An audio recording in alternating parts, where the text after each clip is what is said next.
brings with it a festive cheer and sets a happy tone all around. First off, every morning there's this slight chill in the air, and if you wake up early enough, you might catch sight of some fog. Then, once you've moved around the city, you'll see shops all decked up in bright lights and a sign sale posted all over. October heat or not, you've definitely got to take the heat because there's loads and loads of prep to welcome the festive weeks ahead. If you notice, people too seem to be in a good mood. थोडक्यात काय तर सगळीकडेच एक आनंदमयी वातावरण असतं. It's time to buckle up and invest a good amount of time in planning and executing the celebration of one of the most loved festivals, Deepavali. Deepavali is celebrated during the Hindu lunisolar month of Kartik. And the month of Kartik usually falls between October and November, going by the regular calendar. Now, Deepavali is a Sanskrit word. Deepa means light, a lamp, or a candle, and Avali means a row, a line, or a series. The word is therefore a metaphor for the light, arranged in a series that shines, glows, and spreads knowledge. Celebrated with much fanfare, Deepavali is welcoming Goddess Lakshmi, the Hindu goddess of wealth and prosperity, into our homes. We also offer our reverence to other goddesses and gods such as Ganesh, Sita, Ram, Vishnu, Krishna, Yama, Durga, Kali, Hanuman, Kuber, Dhanvantari, and Vishwakarma. Deepavali, as we all know, is symbolic of victory, a celebration of good over evil, of light over darkness, and of knowledge over power. This festival is celebrated all over the country and has different names too in different communities. Mythologically, there's an event associated with Deepavali, the return of Lord Ram to Ayodhya after destroying Ravan. Lord Ram was welcomed with an array of lights upon his return, and thus the significance of the lights during Deepavali. Different days of Deepavali and their significance. Let's look at all the different days we celebrate during Deepavali and what's the significance behind each of these days. We begin Deepavali with Vasubaras or Govatsa Dwadashi. It occurs on the 12th day of the Krishna Paksha or waning moon in the month of Kartik.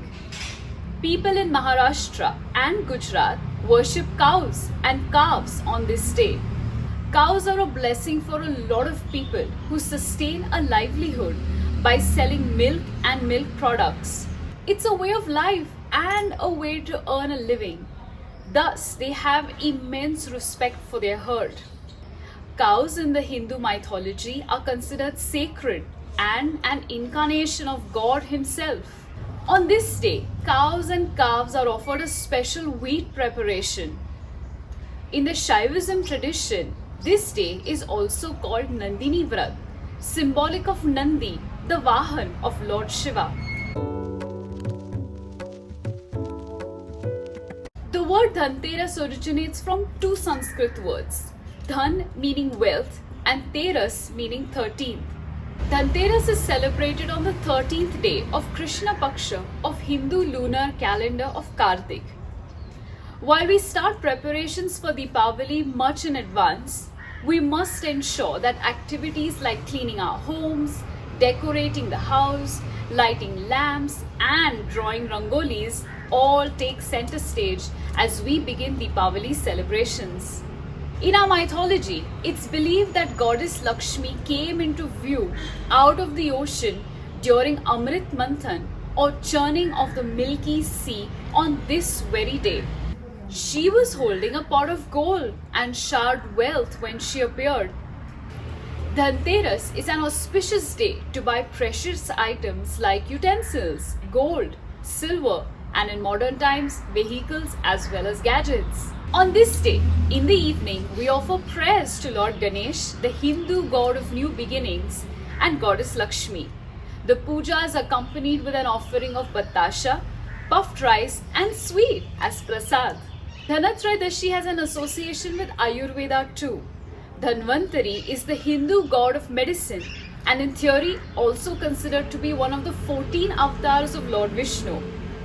It's believed that god of health and healing also emerged along with Ma Lakshmi. Thus the word Dhanatrayadashi, Dhanvantari's appearance on the 13th day. Many health professionals also perform a havan on this day to mark the significance of the day. There's another association of this day with Lord Yama, the god of death. We light a lamp near the tulsi plant to pray for the safety of Yama and offer prasad too. Narka means hell and Chaturdashi means 14th. Celebrated on the 14th day of the Krishna Paksha in the month of Kartik, Narka Chaturdashi is a day for spiritual auspiciousness. We pray that one attains liberation from all kinds of suffering before one enters Narka. There's a mythological significance of this day.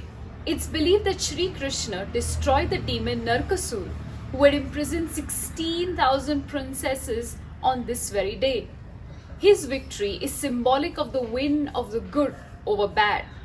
On this day, we indulge in an oil scrub bath, applying utna made of gram flour and herbs.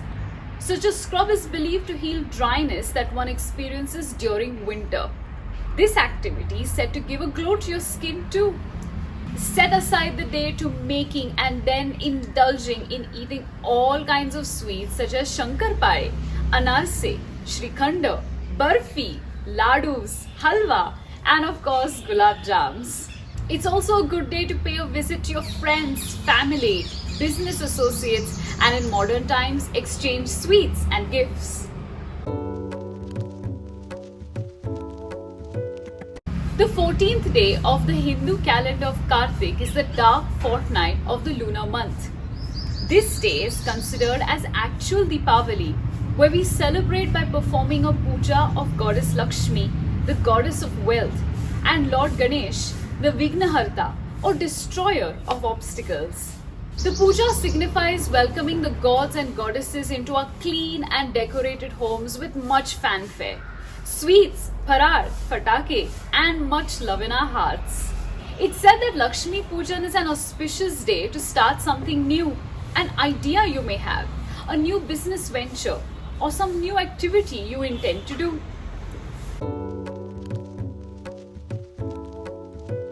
Padwa is celebrated by married couples, a husband and wife. It's a day marked to appreciate the presence and support for each other. There's a legend stating that Lord Shiva and goddess Parvati played a dice game called Pachikalu. The game had a board with 12 squares and 30 pieces. Ma Parvati wins the game and Lord Shiva hands over all his adornments to her. This is considered a metaphor for cosmic creation of feminine procreative power and a dissolution of the destructive masculine power. The 12 squares reflect the 12 months in a year, and the 30 pieces stand for the 30 days. The day is also celebrated as the day of the Govardhan Puja. A story goes on to say that once Lord Indra was furious and harmed Gokul, the city where Sri Krishna lived, with very heavy rains. The rain was leading to floods, harming the farmlands, herds, and the cowherd community. Lord Krishna stepped in to lift the Govardhan mountain and save his fellow herdsmen from the heavy rain. The mountain provided the much needed security and safety for the people. The day pays respect to his act. Since we've spoken of families, of friends, of relatives, the bond between a husband and his wife, how can we not speak of siblings, of brothers and sisters? Bhau-Beej is the day that celebrates the eternal affection between a brother and a sister. There are two stories that go about why Bhau-Beej is celebrated. One story says that Sri Krishna, after defeating Narkasur, arrived at his sister Subhadra's home. She welcomed him and placed a tilak on his forehead. Another legend says that Yama visited his sister Yamuna After decades of separation, Yamuna welcomed her brother with much fanfare and celebrated their meeting after many, many years. On Bhau-Beej, sisters will place a tilak on their brother's forehead for good health and fortune and perform an aarti. They feed their brothers with sweets and parar, and the brothers are to gift something to their sisters. But of course, in modern times, why not gift something to everyone at home during this Deepavali? This last day of Deepavali is also celebrated as Vishwakarma Day. Vishwakarma is the Hindu deity for manufacturing, architecture, textiles, building, and crafts. Many offer prayers to looms, machines, and clean their workplaces in reverence. Thus, we arrive towards the end of the celebrations for Deepavali. While the significant days during Deepavali may be over, there are some important features associated with Deepavali that I'll share. Tulsi is considered as an incarnation of goddess Lakshmi, the wife of Lord Vishnu. Tulsitsa Lagna means the end of the monsoon season and the beginning of the wedding season in our culture. We celebrate Tulsi Vivaha between Prabodhini Ekadashi and Kartik Purnima. The Tulsi plant is decorated just like a bride for the marriage ceremony. The Killa or fort building activity during Deepavali began as a tribute by children to the great Maratha warrior Chhatrapati Shivaji Maharaj. Forts have sentiments of their own. The action, the drama, and of course the story associated with each of these forts. Deepavali has always been a long holiday for children. They have ample time on their hand. What better way to spend the time than building some killas or forts? One can use the time plus resources to recreate a killa using mud, stones, paper, cardboard, leaves, and even branches of trees. You can also get marbles and many such items in the market to decorate your killa. How cool would it be if you could narrate all the stories related to these forts as you build them?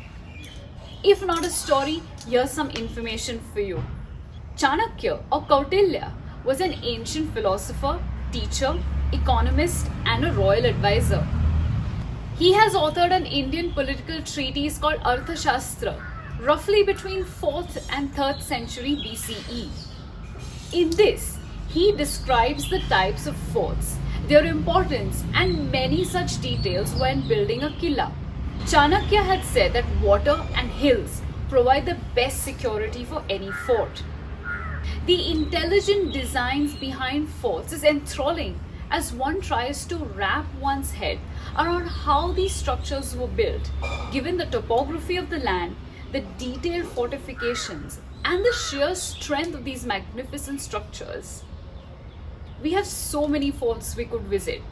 Ones that are built in water called as Jaldurg, such as Sindhudurg and Murud Zanjira. There are some built in deserts called Marudurg, such as Mehrangarh. There are forts in jungles called Vandurg, such as Kohoj Fort, and on hilltops called Giridurg, such as Raigad and Purandar. I hope you found all of this information useful. Here's wishing you all a Shubha Deepavali. May Deepavali bring in happiness, good health, and prosperity to all of you. Enjoy the sweets, the parar, and the fun with your family and friends. Dhanyavad.